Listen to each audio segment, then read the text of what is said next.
নমস্কার বন্ধুরা, আরও একটি গুরুত্বপূর্ণ ভিডিওতে তোমাদের প্রত্যেককে স্বাগত। ইতিমধ্যে রাজ্যের এক্সাইজ ডিপার্টমেন্টে নিয়োগের বড় আপডেট চলে আসছে। রাজ্যে 2025-এর জন্য একটি গুরুত্বপূর্ণ নিয়োগ, যেখানে এক্সাইজ ডিপার্টমেন্টে কনস্টেবল নিয়োগ করা হচ্ছে। 2025-এর একটি গুরুত্বপূর্ণ নিয়োগ, যেখানে এক্সাইজ ডিপার্টমেন্টে কনস্টেবল নিয়োগ করা হচ্ছে, অর্থাৎ আবগারি পুলিশ, আবগারি দপ্তরে কনস্টেবল পদে নিয়োগ করা হচ্ছে, যেখানে 3000 শূন্য পদে, লাস্ট আপডেট অনুযায়ী যেখানে 3000 শূন্য পদে নিয়োগ করা হচ্ছে। মেল এবং ফিমেল উভয়েরই ভ্যাকেন্সিস থাকছে। মেলদের আলাদা করে ভ্যাকেন্সিস থাকছে এবং ফিমেলদের আলাদা করে ভ্যাকেন্সিস থাকছে। অত্যন্ত গুরুত্বপূর্ণ একটি ভ্যাকেন্সিস। 2025-এর নিয়োগের তোমাদের হাইট, ওয়েট, মাঠ পরীক্ষা কি থাকবে ক্যাটাগরি ওয়াইজ এবং মেল এবং ফিমেলদের ক্ষেত্রে প্রত্যেকটা বিষয়সমূহ স্টেপ বাই স্টেপ দেখে নেব। তো ভিডিওটি অবশ্যই সম্পূর্ণ দেখবে। যারা ভিডিওটি প্লে করেছে ভিডিওতে একটি লাইক করে দেবে এবং চ্যানেলে নতুন হলে চ্যানেলটাকে সাবস্ক্রাইব করে রাখবে। তো প্রথমে জানাচ্ছি তোমাদের বয়স কত থাকতে হবে এখানে অ্যাপ্লাই করার জন্য। এখানে মিনিমাম যে বয়স তোমাদের থাকতে হবে 18 বছর, মিনিমাম 18 এবং ম্যাক্সিমাম তোমাদের 27-এর মধ্যে বয়স থাকতে হচ্ছে। 18 থেকে 27 প্রত্যেকে এলিজেবেল, প্রত্যেকে অ্যাপ্লাই করতে পারো। 1/1/2025 তারিখ অনুযায়ী তোমাদের বয়সটি ধরা হচ্ছে। 18 থেকে 27-এর মধ্যে প্রত্যেকে এলিজেবেল, যারা জেনারেল। পাশাপাশি ছাড় থাকছে এসসি এসটিদের 5 বছর এবং ওবিসিদের 3 বছরের ছাড় থাকছে। এসসি এসটি হলে তোমরা 27+5 অর্থাৎ 33 পর্যন্ত তোমরা এখানে অ্যাপ্লাই করার জন্য সুযোগ পাচ্ছ। 18 থেকে 33-এর মধ্যে বয়স থাকলে যারা এসসি এসটি তারা অ্যাপ্লাই করার জন্য সুযোগ পাবে, এবং ওবিসি হলে 18 থেকে 30-এর মধ্যে বয়স থাকলে প্রত্যেকেই তোমরা এখানে অ্যাপ্লাই করার জন্য সুযোগ পাচ্ছ। অত্যন্ত গুরুত্বপূর্ণ একটি ভ্যাকেন্সিস। একটু পরে আমি জানাবো তোমাদের মাঠ কী থাকবে এবং হাইট ওয়েট কত থাকতে হবে। এখানে অ্যাপ্লাই করার জন্য শিক্ষাগত যোগ্যতা কী থাকতে হবে। এখানে অ্যাপ্লাই করার জন্য শুধুমাত্র ক্লাস 10 অর্থাৎ মাধ্যমিক পাস থাকতে হচ্ছে। কোনো পার্সেন্টেজের ব্যাপার নেই, শুধুমাত্র পাস করলেই তোমরা এখানে অ্যাপ্লাই করতে পারো। এক্সাইজ ডিপার্টমেন্টে কনস্টেবল পদে তোমরা শুধুমাত্র মাধ্যমিক পাশে অ্যাপ্লাই করতে পারো। পাশাপাশি বাংলা পড়তে বলতে এবং লিখতে জানতে হবে। বাংলা পড়তে বলতে এবং লিখতে জানতে হবে। মাধ্যমিক পাশে তোমরা এই গুরুত্বপূর্ণ পদের জন্য অ্যাপ্লাই করতে পারো। অ্যাপ্লাই করার জন্য কত ফি দিতে হবে প্রত্যেকটা বিষয়সমূহ স্টেপ বাই স্টেপ দেখে নেব। তো ভিডিওটি অবশ্যই সম্পূর্ণ দেখার চেষ্টা করো। তো এই মুহূর্তে জানিয়ে দিচ্ছি তোমাদের হাইট কত থাকতে হবে। এসসি এসটি এবং গোর্খা বাদে অল আদার্স যে সমস্ত কাস্ট আছে সেখান থেকে অ্যাপ্লাই করার জন্য তোমাদের যে মিনিমাম হাইট মেলদের ক্ষেত্রে থাকতে হচ্ছে 167 সেন্টিমিটার। 167 সেন্টিমিটার মিনিমাম হাইট থাকতে হবে, এবং চেস্ট থাকতে হবে 78 সেন্টিমিটার নর্মালি, এবং ফুলিয়ে তোমাদের 5 সেমি বেশি করতে হবে, অর্থাৎ 83 সেন্টিমিটারের মতো তোমাদের চেস্ট করতে হবে ফুলিয়ে, এবং ওজন থাকতে হবে তোমাদের বয়স এবং উচ্চতার ভিত্তিতে তোমাদের ওজন থাকতে হবে। পাশাপাশি গোর্খা, রাজবংশী এবং সিটুল ট্রাইব যারা আছে তাদের হাইট থাকতে হচ্ছে 160 সেন্টিমিটার, চেস্ট থাকতে হবে 76 সেন্টিমিটার, ফুলিয়ে 5 সেমি অর্থাৎ 76 থেকে 81 সেন্টিমিটারের মতো তোমাদের চেস্ট করতে হবে, এবং তোমাদের উচ্চতা এবং বয়সের উপর ভিত্তি করে তোমাদের ওজনটি নির্ণয় করা হবে।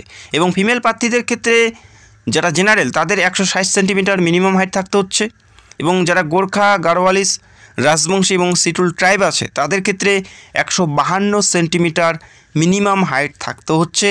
এবং প্রথমে জানিয়ে দিয়েছি যে তোমাদের ওজনটি তোমাদের বয়স এবং উচ্চতার উপর ভিত্তি করেই তোমাদের ওজনটি নির্ণয় করা হবে। তো আশা করি বুঝতে পারলে এই মিনিমাম ক্রাইটেরিয়া তোমাদের মধ্যে থাকতে হবে। তো দেখে নাও, এই মুহূর্তে একটি লিস্ট দেখতে পাচ্ছ, এখানে পরিষ্কার উল্লেখ করা আছে তোমাদের হাইট কত থাকলে কত ওজন তোমাদের থাকতে হবে। এখানে পরিষ্কার উল্লেখ করা আছে। তো আমরা এই মুহূর্তে দেখে নিচ্ছি 160 সেন্টিমিটার মেল প্রার্থীদের ক্ষেত্রে কী থাকতে হবে এবং ফিমেলদের কী থাকতে হবে সেটা দেখে নিচ্ছি। 160 সেন্টিমিটার যদি উচ্চতা থাকে সেক্ষেত্রে মেলদের ওজন থাকতে হবে 52 থেকে 65 কেজির মধ্যে, এবং ফিমেলদের থাকতে হবে 48 থেকে 61 কেজির মধ্যে তোমাদের ওজনটি থাকতে হবে। ফিমেলদের 152 সেন্টিমিটার উচ্চতা হলে তাদের ওজন থাকতে হবে 44 থেকে 57 কেজির মধ্যে। তো আশা করি বুঝতে পারলে। এভাবে এখানে কত হাইট থাকলে কত ওজন থাকতে হবে প্রত্যেকটা বিষয় এখানে উল্লেখ করা আছে। সেক্ষেত্রে তোমাদের হাইট কত আছে সেটার ভিত্তি করে তোমাদের ওজনটি নির্ণয় করে নেবে, এবং তোমাদের হাইট কত আছে সেটা অবশ্যই কমেন্ট করে জানাবে। এখানে পরিষ্কার উল্লেখ করা আছে 164 সেন্টিমিটার হাইট থাকলে মেলদের 54 থেকে 67 কেজির মধ্যে ওজন থাকতে, এবং ফিমেলদের থাকতে হবে 50 থেকে 64 কেজির মধ্যে ওজন, অর্থাৎ 50-এর বেশি থাকতে হবে এবং 64-র কম থাকতে হবে। তো এই বিষয়গুলো অবশ্যই একবার দেখে নেবে। এখানে কিন্তু তোমাদের ওজনের ব্যাপারটি থাকছে। তো আশা করি বুঝতে পারলে।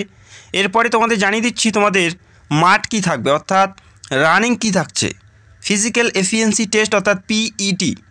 প্রথমে যেটা দেখতে পেলে সেটা হচ্ছে পিএসটি ফিজিক্যাল মেজারমেন্ট টেস্ট, এবং পিইটি কী থাকছে সেটাও তোমরা দেখে নাও। যেখানে মেল প্রার্থীদের থাকবে যেখানে 1600 মিটার রান তাদের কমপ্লিট করতে হবে 6 মিনিট 30 সেকেন্ডে। এই নির্দিষ্ট সময়ে তোমাদের সেই 1600 মিটার রানিং পুরোপুরি কমপ্লিট করতে হবে। এখানে ফার্স্ট সেকেন্ডের কোনো ব্যাপার নেই। এই নির্দিষ্ট সময়ের মধ্যে 1600 মিটার রান তোমাদের কমপ্লিট করতে হবে মেল প্রার্থীদের ক্ষেত্রে। এবং ফিমেলদের কি থাকছে সেটাও দেখে নাও। ফিমেলদের থাকছে 400 মিটার রান, তারা সময় পাবে 2 মিনিট। 2 মিনিটে 400 মিটার রান কমপ্লিট করতে হবে, এটা ফিমেলদের। এবং মেলদের 1600 মিটার রান, তারা সময় পাচ্ছে 6 মিনিট 30 সেকেন্ড। এরপরে পরীক্ষার বিষয়বস্তুগুলো দেখে নিচ্ছি। তো বারবার রিকোয়েস্ট করছি অবশ্যই ভিডিওটি সম্পূর্ণ দেখবে। তো প্রথমে যে পরীক্ষা দিতে হচ্ছে, পিলি পরীক্ষা তোমাদের প্রথমে দিতে হচ্ছে। প্রিলিমিনারি পরীক্ষা প্রথমে দিতে হচ্ছে, যেখানে 100 নাম্বারের একটি পরীক্ষা দিতে হচ্ছে। 100টি প্রশ্নের 100 নাম্বারের একটি প্রথমেই তোমাদের পরীক্ষা দিতে হবে, যেটা অফলাইন বেসে তোমাদের পরীক্ষা হবে। এমসিকিউ টাইপের পরীক্ষা হবে, যেখান থেকে তোমরা 4টা অপশন পাবে, সেখান থেকে সঠিক উত্তর বেছে নিতে হবে। ABCD 4টা অপশন পাবে, সেখান থেকেই তোমাদের সঠিক উত্তর যেটা মনে হবে বা যেটা সঠিক উত্তর সেটাই তোমাদের বেছে নিতে হবে। 4টা করে অপশন পাবে, সেখান থেকে সঠিক উত্তর বেছে নিতে হবে। ওএমআর শিটের মাধ্যমে পরীক্ষা দিতে হবে। রাজ্যের বিভিন্ন জেলাতেই তোমরা পরীক্ষা সেন্টার পাবে, ওএমআর শিটে পরীক্ষা দিতে হবে। 4টা করে অপশন থাকবে, সেখান থেকেই তোমাদের সঠিক উত্তর বেছে নিতে হচ্ছে। যেখানে পরীক্ষার জন্য সময় পাবে 1 ঘন্টা, 100টি প্রশ্ন, 100 নম্বরের পরীক্ষা থাকবে।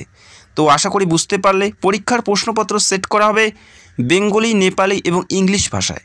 যে কোনো একটি ভাষায় তোমরা পরীক্ষা দিতে পারো। বেঙ্গলি, নেপালি এবং ইংলিশ ভাষায় প্রশ্নপত্র সেট করা হবে। এবং পরীক্ষা কোন বিষয়বস্তুর উপর হবে সেটাও তোমাদের জানাচ্ছি।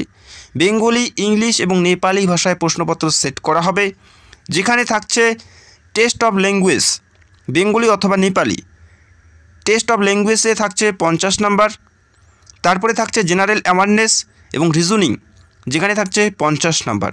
এই দুটি বিষয়ের উপর পরীক্ষা থাকছে। আর মাধ্যমিক লেভেলের প্রশ্নপত্র থাকবে। এই পরীক্ষা যে সকল প্রার্থী পাশ করে তারা পিএমটি এবং পিইটিতে ডাক পাবে। এবং এই পরীক্ষায় 1/4 হিসেবে নেগেটিভ মার্কিং থাকছে, অর্থাৎ 4টা ভুল করলে একটি সঠিক নাম্বার তোমাদের ডিডাক্ট করা হবে। তো আশা করি বুঝতে পারলে। তো এই পরীক্ষা প্রথমে দিতে হচ্ছে। এই পরীক্ষার পরেই তোমাদের ফিজিক্যাল টেস্ট থাকবে। এবং পরবর্তী ক্ষেত্রে ফিজিক্যাল টেস্টে যারা পাশ করবে তারা ডাক পাবে ফাইনাল রিটেন এক্সামে, অর্থাৎ মেন পরীক্ষায় ডাক পাবে। মেন পরীক্ষা কত নাম্বারের মধ্যে থাকছে, যেখানে 90-এর মধ্যে একটি পরীক্ষা থাকবে মেন পরীক্ষা। এই পরীক্ষার উপর ভিত্তি করে তোমাদের একটি মেরিটের মাধ্যমে নিয়োগ করা হবে। 90-এর মধ্যে একটি পরীক্ষা থাকবে, 90, যেখানে 90-এর মধ্যে পরীক্ষা থাকছে। যে সকল প্রার্থী মাঠ কমপ্লিট করবে তারাই এই পরীক্ষায় বসতে পারবে। বোঝা গেল?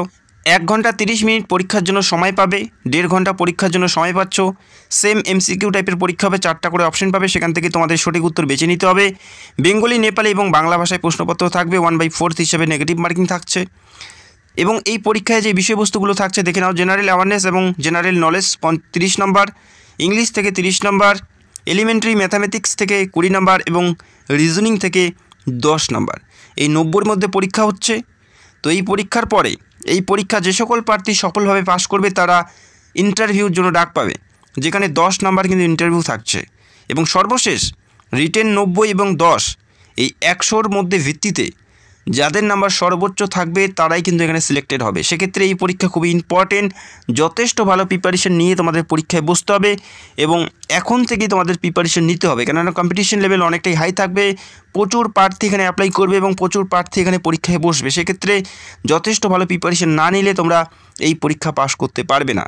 তো আশা করি বুঝতে পারলে। তারপরে তোমাদের থাকছে ক্যারেক্টার ভেরিফিকেশন এবং মেডিকেল টেস্ট।